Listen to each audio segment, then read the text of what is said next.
అందరికీ నమస్కారం. ఈరోజు కథ ప్రేమ ఎంత మధురం పార్ట్ 73 అదర చుంబనం. ఇక స్టోరీలోకి వెళ్తే, వరుణ్తో కలిసి భోజనం చేస్తున్న సమయంలో హాస్ని వైన్ ఎక్కువగా తాగడం వల్ల మత్తుగా ప్రవర్తిస్తూ వరుణ్కి పదే పదే థ్యాంక్స్ చెప్పడం మొదలుపెట్టింది. అది చూసిన స్నేహ ఆశ్చర్యపోతూ, ఈ హాస్ని వరుణ్ ముందు ఇలా ప్రవర్తిస్తుందేంటి అని అనుకొని ఆమె వరుణ్ వైపు చూసి, సారీ మిస్టర్ వరుణ్, మీరు హాస్ని ప్రవర్తనను పట్టించుకోవద్దు, ఆమె కొంచెం తాగి ఉంది అని సంజాయిషిగా చెప్పింది. వరుణ్ ఆ విషయం గురించి పెద్దగా పట్టించుకోకుండా చిన్నగా నవ్వి, ఏం పర్లేదు, నిజానికి ఆమె నన్ను ఇబ్బంది పెట్టడం లేదు, షీఈస్ వెరీ క్యూట్ అని అన్నాడు. ఆ మాట వినగానే మత్తులో ఉన్న హాస్ని కిలకిలా నవ్వింది. వెంటనే ఆనందంతో స్నేహపై వాలిపోతూ, స్నేహ మేడం, వరుణ్ గారు నేను క్యూట్ అని చెప్పారు అని సంతోషంతో పదే పదే నవ్వుతోంది. అది చూసి స్నేహ ఇబ్బంది పడుతూ పక్కనే ఉన్న కరణ్ను చూసి హాస్నిని ఇక కార్ దగ్గరికి తీసుకువెళ్దామని సైగ చేసి వెంటనే అక్కడి నుంచి లేచి, థ్యాంక్స్ వరుణ్, నీ ట్రీట్ను మేము బాగా ఎంజాయ్ చేశాం, కానీ హాస్ని కొంచెం ఎక్కువగా తాగింది, ఇక మేము బయలుదేరుతాం అని అంది. వరుణ్ సరేనని తల ఊపుతూ, నువ్వు కూడా జాగ్రత్తగా వెళ్ళు స్నేహ, వెళ్ళే ముందు ఒక విషయం గుర్తుంచుకో, నీకు ఎప్పుడు ఏ అవసరం వచ్చినా నేనున్నానని మాత్రం మర్చిపోవద్దు అని మళ్ళీ చెప్పాడు. స్నేహ చిన్నగా నవ్వి సరేనని తల ఊపి కరణ్ సహాయంతో హాస్నిని లేపి తీసుకెళ్ళి క్యాబ్లో కూర్చోపెట్టి అక్కడి నుండి తీసుకెళ్ళింది. వరుణ్ ఆమె వెళ్ళిన వైపే చూసి నవ్వుతూ ఏదో ఆలోచిస్తూ తన కార్ ఎక్కాడు. వరుణ్ కార్ హైదరాబాద్ రోడ్లపై పరుగులు తీస్తోంది. అతను కిటికీలో నుంచి బయటకు చూస్తూ ఉన్నాడు. అతని మనసులో ఏదో ఆలోచన నడుస్తోంది. చాలాసేపటి తర్వాత పెద్ద నిర్ణయం తీసుకున్నట్లుగా దీర్ఘంగా శ్వాసను వదులుతూ తన ఫోన్ తీసుకొని ఏదో నెంబర్ డయల్ చేశాడు. వెంటనే అటువైపు నుండి ఫోన్ లిఫ్ట్ చేసిన లాయర్ గొంతులో ఆశ్చర్యంతో, సార్, మీరు నాకు కాల్ చేశారా అని అడిగాడు. వరుణ్ అతని ఆశ్చర్యాన్ని పట్టించుకోకుండా డైరెక్ట్గా పాయింట్కి వస్తూ, సిటీకి ఈస్ట్ సైడ్ ఉన్న ల్యాండ్ ప్రాపర్టీ రైట్స్ గురించి కొన్ని విషయాలు షార్ట్అవుట్ చేసుకోవాలని అనుకుంటున్నాను. సో ఇప్పుడు నేను చెప్పే డీటెయిల్స్ బట్టి డాక్యుమెంట్స్ తయారు చేసి నాకు రేపు పంపించండి అని చెప్పాడు. ఆ మాట వినగానే లాయర్ షాక్ అవుతూ, సార్, మీరు ఆ ల్యాండ్ అమ్మాలని డిసిషన్ తీసుకున్నారా అని నమ్మలేనట్లుగా అడిగాడు. అవును, మీరు నేను చెప్పినట్లు డాక్యుమెంట్స్ ప్రిపేర్ చేసి వెంటనే పంపించండి అంటూ లాయర్కి చెప్పవలసిన డీటెయిల్స్ అన్నీ చెప్పాడు. దాంతో లాయర్, ఓకే సార్, మీరు చెప్పినట్లే చేస్తాను అని చెప్పి ఫోన్ డిస్కనెక్ట్ చేశాడు. మరోవైపు క్యాబ్లో ఉన్న హాస్ని మత్తులో నుండి బయటకు వచ్చే సూచనలు కనిపించడం లేదు. కరణ్ కూడా ఆ రోజు కొంచెం ఎక్కువగానే వైన్ తీసుకున్నాడు. దాంతో స్నేహ వాళ్ళిద్దరినీ అలా వదిలేయడానికి భయపడి ముందుగా వాళ్ళిద్దరినీ డ్రాప్ చేసి చివరిగా ఆమె విల్లాకు తిరిగి వచ్చింది. అప్పటికే టైం 10 దాటుతూ ఉండడంతో ఒక్కసారిగా స్నేహ గుండెల్లో భయం పెరిగింది. నిజానికి ఆమె ఎందుకు భయపడుతుందో కూడా ఆమెకు అర్థం కాలేదు. ఆఫీస్లో ఒక్కోసారి ఓవర్ టైం చేసినప్పుడు 10 గంటలు అవ్వడం మామూలే. కానీ ఈరోజు మాత్రం ఇంటికి లేట్గా వచ్చానని తెలిస్తే అక్షయ్ ఏమంటాడో అనే భయం లోపలే వెంటాడుతోంది. క్యాబ్ దిగిన ఆమెను చూసి సెక్యూరిటీ గార్డ్ డోర్ తీశాడు. దాంతో ఆమె శబ్దం చేయకుండా జాగ్రత్త పడుతూ విల్లా లోపలికి వచ్చింది. లేట్ నైట్ అవ్వడం వల్ల సర్వెంట్స్ అందరూ నిద్రలో ఉన్నారు. తన దగ్గర ఆల్రెడీ ఒక స్పేర్ కీ ఉండడం వల్ల దానితో మెల్లగా డోర్ తీసి లోపలికి వెళ్ళింది. తనకు లేట్ అయినప్పుడు లేదా వర్క్ బిజీగా ఉన్నప్పుడు యువన్ అన్నపూర్ణమ్మ దగ్గర పడుకుంటాడు కాబట్టి యువన్ గురించి ఆమె కంగారు పడలేదు. హాల్లో కూడా ఎవరూ కనిపించకపోవడంతో, అమ్మయ్య, నేను లేటుగా వచ్చిన విషయం ఎవ్వరికీ తెలియదు అనుకుంటూ మెల్లగా మెట్లెక్కి పైకి వెళ్ళింది స్నేహ. సాధారణంగా అక్షయ్ ఆ టైంకి రోజు తన స్టడీ రూమ్లో ఏదో వర్క్ చేసుకుంటూ ఉంటాడు. కానీ ఈరోజు ఆ గదిలో కూడా లైట్ లేకపోవడంతో అతను కూడా నిద్రపోతున్నాడని అనుకున్న స్నేహ కాస్త ఊపిరి పీల్చుకొని, ఇక నా రూమ్లోకి వెళ్తే ఈరోజుకి తప్పించుకున్నట్లే అనుకొని తన రూమ్ దగ్గరికి వెళ్ళింది. కానీ తన రూమ్ డోర్ అప్పటికే ఓపెన్ చేసి ఉండడంతో కొంచెం ఆశ్చర్యపోతూ లోపలికి అడుగుపెట్టింది. లోపల ఎదురుగా సోఫాలో వెనక్కి ఆనుకొని కూల్గా కూర్చొని తన వైపే చూస్తూ కనిపించాడు అక్షయ్. అతన్ని అక్కడ చూడగానే గతుక్కుమన్న స్నేహ వెంటనే తేరుకుంటూ, నువ్వు ఇక్కడెందుకున్నావు అని తడబడుతూ అడిగింది.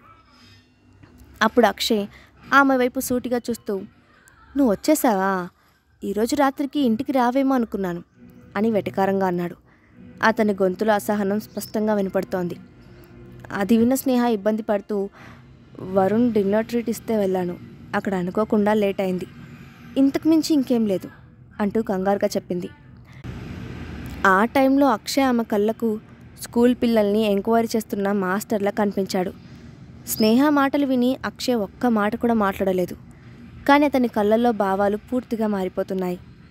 అది గమనించిన స్నేహ వెంటనే అతన్ని కూల్ చేయాలని అనుకుంది.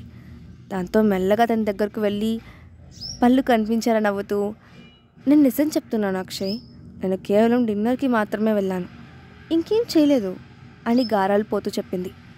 అప్పుడు అక్షయ్ హఠాత్తుగా లేచి నుంచొని, డిన్నర్ మాత్రమే చేస్తే నీ దగ్గర వైన్ స్మెల్ ఎలా వస్తుంది? డిన్నర్ మాత్రమే చేస్తే ఇంత లేట్ ఎందుకు అవుతుంది అని లాజిక్గా అడిగాడు.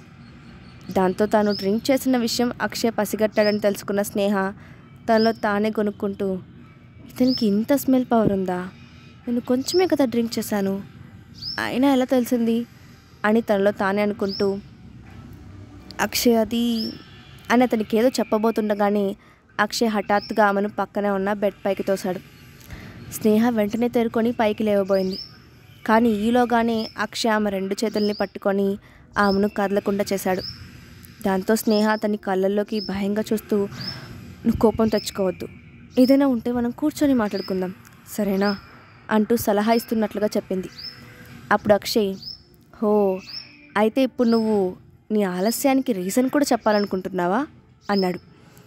దాంతో స్నేహ కొంచెం విసుగ్గా, నీ ప్రాబ్లం ఏంటి, నేను లేటుగా వచ్చానన్నా లేక డ్రింక్ చేశానన్నా అని అడిగింది. అప్పుడు అక్షయ్ ఆమె కళ్ళలోకి చూస్తూ, నీకు తెలియదా అని అన్నాడు. అతని చూపుతో తడబడిన స్నేహ సమాధానం చెప్పలేక అతని కళ్ళలోకి చూస్తూ ఉండిపోయింది. అప్పుడు అక్షయ్, చెప్పు, నీకు తెలియదా అని అడిగాడు. తెలుసు అని తల వంచుకొని చెప్పింది.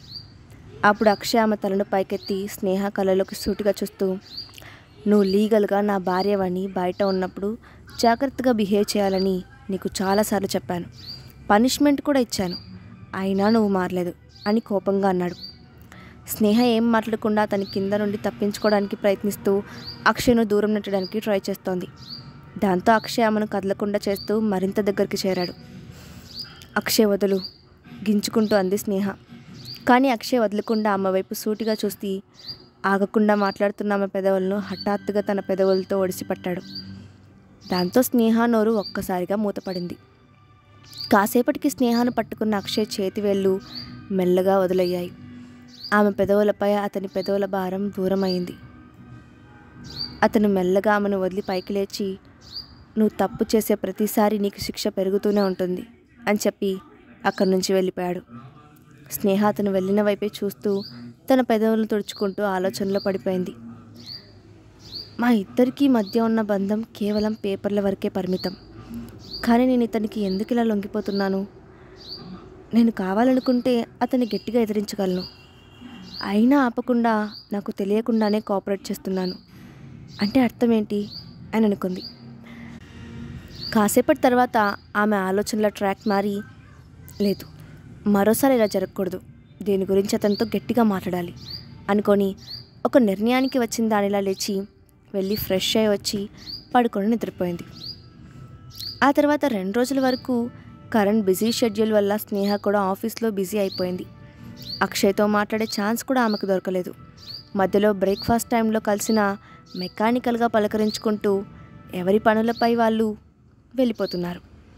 కానీ అప్పుడప్పుడు అన్నపూర్ణమ్మ ద్వారా ఏదో ల్యాండ్ విషయంలో అక్షయ్ బిజీగా ఉన్నాడని తెలుసుకున్న స్నేహ అసలు తన కారణంగానే ఈ ల్యాండ్ విషయంలో లేనిపోని సమస్యలు వచ్చాయని గిల్టీగా ఫీల్ అయింది. ఆ రోజు ఆఫీస్కి వెళ్ళిన స్నేహ దాని గురించి ఆలోచిస్తూ అనాలోచితంగా ల్యాప్టాప్ ఓపెన్ చేసింది. అందులో మెయిల్ బాక్స్లో ఒక కొత్త మెయిల్ రావడం చూసి వెంటనే ఓపెన్ చేసింది. ఆ మెయిల్లో ఏదో డాక్యుమెంట్ ఉండడంతో స్నేహ ఆశ్చర్యంగా చూస్తూ దాన్ని చదవడం మొదలుపెట్టింది. అది ల్యాండ్ ప్రాపర్టీ రైట్స్కి సంబంధించిన లెటర్ అని అర్థమవడంతో ఆమె కళ్ళు ఒక్కసారిగా పెద్దవయ్యాయి. అందులో ఉన్న ప్రాపర్టీ రైట్స్ గురించి తనకు ఐడియా లేకపోయినా అందులో ఉన్న కంటెంట్ మాత్రం ఆమెకు అర్థమైంది. ఆమె ఎప్పటి నుంచో ఎదురు చూస్తున్న సిటీకి ఈస్ట్ సైడ్ ఉన్న ల్యాండ్ గురించి అందులో ఉందని తెలియడంతో స్నేహ ఒక్కసారిగా షాక్ అయింది. ఆమె అనుమానంతో మళ్ళీ డాక్యుమెంట్ను మరోసారి చూసింది. అప్పుడు ఆ డాక్యుమెంట్ చివర్లో ఎలాంటి సైన్ లేకపోవడంతో అది ఒక ఫేక్ డాక్యుమెంట్ అయి ఉండొచ్చు అని అనుకుంది. కానీ ఆ డాక్యుమెంట్ చివర్లో ఏదో లాయర్ నెంబర్ కూడా ఉండడంతో ఎందుకైనా మంచిది, ఒకసారి ఈ లాయర్కి కాల్ చేసి చూస్తాను అని అనుకుంటూ వెంటనే ఫోన్ తీసుకొని అతనికి కాల్ చేసింది. స్నేహ కాల్ అందుకున్న లాయర్ పెద్దగా ఆశ్చర్యపోలేదు. అప్పుడు స్నేహ ముందుగా మాట్లాడుతూ, సార్, మీరు పంపిన డాక్యుమెంట్లో ఉన్న ప్రాపర్టీ రైట్ నిజమైందో కాదో నేను తెలుసుకోవాలనుకుంటున్నాను అని జాగ్రత్తగా అడిగింది. అప్పుడు లాయర్, మీ స్నేహ, ఆ ప్రాపర్టీ రైట్కి నేను మీకు గ్యారంటీ ఇవ్వగలను. అది ఫేక్ కాదు, ఇట్స్ రియల్. ఈ రోజు నుండి ఆ ప్రాపర్టీని అమ్మడానికి మీకు అన్ని రకాల రైట్స్ ఉన్నాయి అని అన్నాడు.